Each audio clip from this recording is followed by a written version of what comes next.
Good morning, grade 6. Welcome sa ating lesson 9. Multiplication of numbers with two decimal place factors. After going through this module, you are expected to multiply decimals and mix decimals up to two decimal places.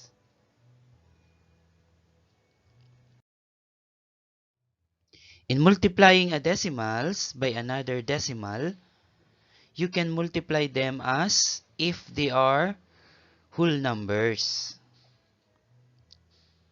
In placing the decimal point in the product, get the sum of the number of decimal places in each factor.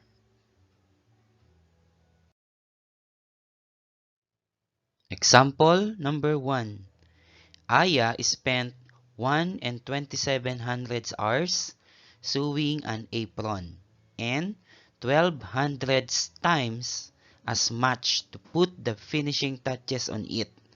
How long did it take her to do the finishing touches? Okay, basahin ko ulit. Aya spent 1.27 hours sewing an apron and 0.12 times as much to put the finishing touches on it. How long did it take her to do the finishing touches? So, given 1.27 hours and 0.12 times as much. So, ano yung tinatanong? How long did it take her to do the finishing touches? Okay, punta tayo sa solution. Step 1, multiply by the hundreds. Okay, so kunin natin 1.27 times 0.12. Okay, mag-multiply daw tayo muna sa hundreds. So, ang hundreds natin sa ating multiplier ay, hundreds digit ay 2. So, 2 times 7, that is 14, carry 1. So, 2 times 2, that is 4, plus 1, 5. 2 times 1 is 2. So, hindi muna natin lalagyan ng decimal. Mamaya na, no? Okay, next. Punta tayo sa step 2. Multiply by the tens. Okay, kopyahin lang natin yung sagot natin kanina. So, tapos na tayo sa hundreds. So, ang sagot doon ay 254. Multiply naman tayo sa tenths. So, ang nasa tenths digit natin ay 1. So, 1 times 7 is 7. 1 times 2 is 2. 1 times 1 is 1. So, nakuha natin 127. Okay, punta naman tayo sa step 3. Multiply by the ones. Okay, doon na tayo sa ones digit.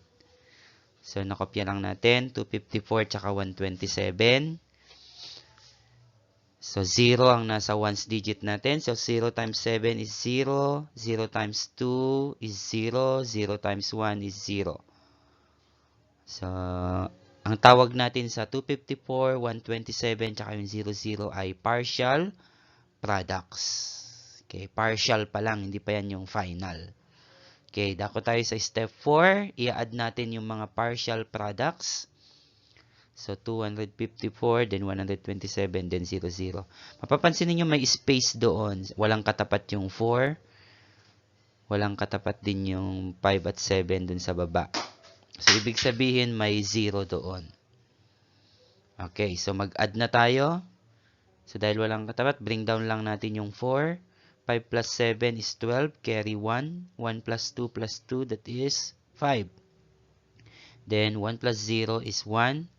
And then, 0. Okay, so nakuha na natin yung final product. Problema lang natin ay yung kung saan natin ilalagay yung decimal point. Saan kaya yung decimal place niya? So, tignan natin dun sa ating mga factors. 1.27. Ilan ang decimal places? Okay, dalawa. Okay, how about sa 0.12? Dalawa rin. So, tig to 2 decimal places sila. So, i-add natin yon. So, 2 plus 2 magiging 4 decimal places. So, magbibilang tayo. kung ilang decimal places ng bago yung decimal point. So, 1, 2, 3, 4. So, nandun tayo sa pagitan ng 0 at saka 1. Doon tayo maglalagay ng decimal point. So, yun yung decimal place. Okay, so 4 decimal places. So, ang final answer natin, it took Aya 1,524 10,000 hours to do the finishing touches on the apron. So, 0.1524 hour ang nagamit niya.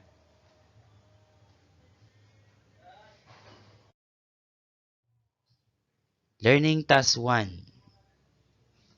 Put the decimal point in the correct place. Add 0 if needed. Okay, so tignan natin ito paano ba mag-multiply. 5.38 times 0.46. Okay, una nating i-multiply yung nasa hundreds, yung 6. 6 times 8, that is 48. Carry 4. 6 times 3, 18, plus 4, that is 22. Carry 2.